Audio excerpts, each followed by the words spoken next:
ഹജ്ജ് തീർത്ഥാടനത്തിന് പുറമെ രാജ്യത്തെ ഉംറ തീർത്ഥാടനം കൂടി ഹജ്ജ് കമ്മിറ്റി മുഖേന നടത്താനാകുമോ എന്ന് കേന്ദ്ര ഹജ്ജ് കമ്മിറ്റി ആലോചിക്കുന്നു. വിവിധ സംസ്ഥാനങ്ങളിൽ നിന്നുള്ള ഹജ്ജ് കമ്മിറ്റി ഉദ്യോഗസ്ഥരുടെ മുംബൈയിൽ നടന്ന യോഗത്തിലാണ് ഇതു സംബന്ധിച്ച് ചർച്ച നടത്തിയത്. നിലവിൽ ഹജ്ജ് തീർത്ഥാടന നടപടികളാണ് ഹജ്ജ് കമ്മിറ്റി കൈകാര്യം ചെയ്യുന്നത്.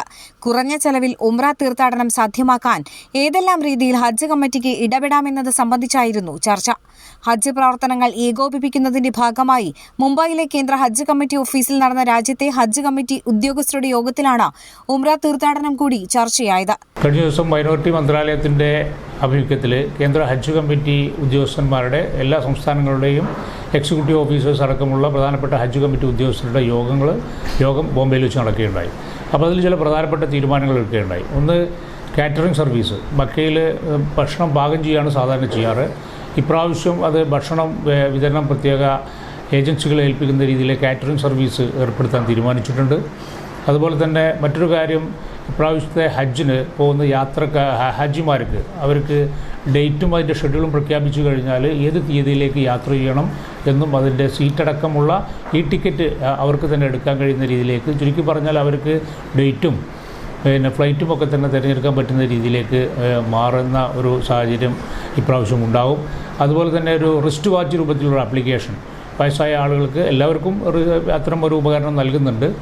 അത് വയസ്സായ ആളുകൾക്കൊക്കെ തന്നെ മൊബൈൽ ആപ്ലിക്കേഷനൊക്കെ തന്നെ ഉപയോഗിക്കാൻ ബുദ്ധിമുട്ടുള്ള ആളുകൾക്ക് തന്നെ ഈ റിസ്റ്റ് വാച്ചിൽ നോക്കിക്കഴിഞ്ഞാൽ കാലാവസ്ഥയും അതുപോലെ തന്നെ അവരുടെ ലൊക്കേഷനും അത് മറ്റുള്ളവർക്കും ലൊക്കേഷൻ തിരിച്ചറിയാനും ഒക്കെ തന്നെ കഴിയുന്ന രീതിയിലേക്ക്, അതുപോലെ തന്നെ അവരുടെ ലഗേജും അവരുടെ എവിടെയാണ് താമസിക്കുന്നത് എന്നുള്ളതൊക്കെ തിരിച്ചറിയാൻ പറ്റുന്ന രീതിയിലേക്കുള്ള ഒരു ഉപകരണം എല്ലാ ഹാജിമാർക്കും കൊടുക്കുന്ന രീതിയിലേക്ക് വരികയാണ്. മറ്റൊരു പ്രധാനപ്പെട്ട തീരുമാനം, ഉംറ മേഖലയിലേക്കും കൂടി ഹജ്ജ് കമ്മിറ്റി, കേന്ദ്ര ഹജ്ജ് കമ്മിറ്റി പ്രവേശിക്കുകയാണ്. അപ്പോൾ അതിനുള്ള കാര്യങ്ങളൊക്കെ തന്നെ നടന്നു വരുന്നുണ്ട്. അതുപോലെ തന്നെ നമ്മുടെ ഗവൺമെൻറ്റും മറ്റുമൊക്കെ തന്നെ നിരന്തരമായിട്ട് ആവശ്യപ്പെട്ടിരുന്ന ഒരു കാര്യമാണ് ഷോർട്ട് ഹജ്ജ്. വളരെ കുറഞ്ഞ ദിവസങ്ങളിൽ ഹജ്ജ് നിർവഹിച്ച് മടങ്ങാൻ പറ്റുന്ന രീതിയിൽ, ജോലിക്കാർക്കൊക്കെ തന്നെ ഉപയുക്തമാവുന്ന രീതിയിൽ അത്തരം ഒരു പരിപാടിയും ഇൻട്രൊഡ്യൂസ് ചെയ്യാൻ ഉദ്ദേശിക്കുന്നുണ്ട്. ആ രീതിയിൽ ഇൻട്രൊഡ്യൂസ് ചെയ്യുന്നുണ്ട്. അതുപോലെ തന്നെ ഉംറ സർവീസ് നേരത്തെ പറഞ്ഞു, അത്തരം കാര്യങ്ങളൊക്കെ തന്നെ ഇപ്രാവശ്യം പുതുതായിട്ട് ഏർപ്പെടുത്താൻ ഉദ്ദേശിക്കുന്നുണ്ട് എന്നാണ് ഈ കമ്മിറ്റിയിലെടുത്ത പ്രധാന തീരുമാനങ്ങൾ. ഭാവിയിൽ ഹജ്ജ് തീർത്ഥാടകർക്ക് യാത്രാ തീയതിയും വിമാനവും സ്വന്തം നിലയിൽ ഓൺലൈനായി ബുക്ക് ചെയ്യുന്നതിനും ഈ ടിക്കറ്റ് ലഭ്യമാക്കുന്നതിനാവശ്യമായ സംവിധാനങ്ങൾ ഒരുക്കാനും തീരുമാനിച്ചു.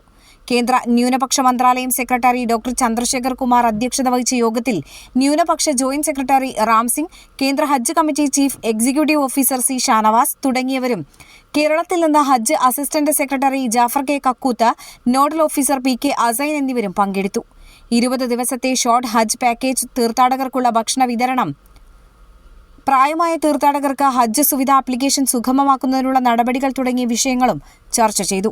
എല്ലാ സംസ്ഥാനങ്ങളിലും പ്രത്യേകിച്ച് കേരളത്തിലിപ്പോൾ 2 ഹജ്ജ് ഹൗസ് കാലിക്കറ്റിലുണ്ട്. അതുപോലെ തന്നെ 3 ഹജ്ജ് ഹൗസ്, മൂന്നാമത്തെ ഹജ്ജ് ഹൗസ് കണ്ണൂരിൽ പ്രവർത്തനക്ഷമമാവുകയാണ്.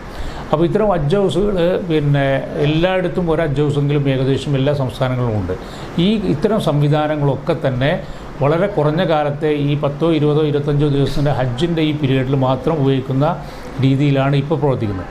അപ്പോൾ ഉംറ സർവീസും കൂടി വരികയാണെങ്കിൽ ഈ എസ്റ്റാബ്ലിഷ്മെൻറ്റൊക്കെ തന്നെ കൃത്യമായിട്ട് ത്രൂ ഔട്ട് ഇയർ ഒരു വർഷം മുഴുവൻ ഉപയോഗിക്കാനും ഹാജിമാരെ ഇത്തരം അല്ലെങ്കിൽ ഉംറയ്ക്ക് പോകുന്ന ആളുകൾ ഇത്തരം ചൂഷണങ്ങളിൽ നിന്ന് കുറേയൊക്കെ ഒഴിവാക്കാനും കുറഞ്ഞ നിരക്കിൽ തന്നെ പോകാനും കഴിയുന്ന രീതിയിലേക്ക് ഇത് മാറ്റിയെടുക്കാൻ കഴിയുമെന്നാണ് പ്രതീക്ഷിക്കുന്നത്. അപ്പോൾ ഉള്ള സംവിധാനം ഉപയോഗിച്ച് പരമാവധി തീർത്ഥാടകർക്ക് സൗകര്യം ഒരുക്കുക എന്നുള്ളതാണ് കേന്ദ്ര ഗവൺമെൻറ്റും അതുപോലെ തന്നെ ഹജ്ജ് കമ്മിറ്റിയും ഇതിലൊക്കെ തന്നെ വളരെ നിരന്തരമായിട്ട് ആവശ്യപ്പെടുന്ന പല കാര്യങ്ങളാണ്. ഇപ്പോൾ ഈ ഉംറ സർവീസ് അടക്കം കേരള ഹജ്ജ് കമ്മിറ്റിയൊക്കെ തന്നെ ആവശ്യപ്പെടുന്ന കാര്യങ്ങളാണ് ഇപ്പോൾ അംഗീകരിച്ചിട്ടുള്ളത് എന്നുള്ളത് വളരെ സന്തോഷമുണ്ട്. ന്യൂസ് ഡെസ്ക് എയർ1. സാധാരണക്കാരുടെ കുടുംബ വസ്ത്രാലയം ഷാദി സിൽക്സ്. ഇനി കൂടുതൽ സൗകര്യങ്ങളോടെ മികച്ച കളക്ഷനും വിശാലമായ പാർക്കിങ്ങും. ഷാദി സിൽക്സ്, ബസ് സ്റ്റാൻഡിന് എതിർവശം, കൊണ്ടോട്ടി.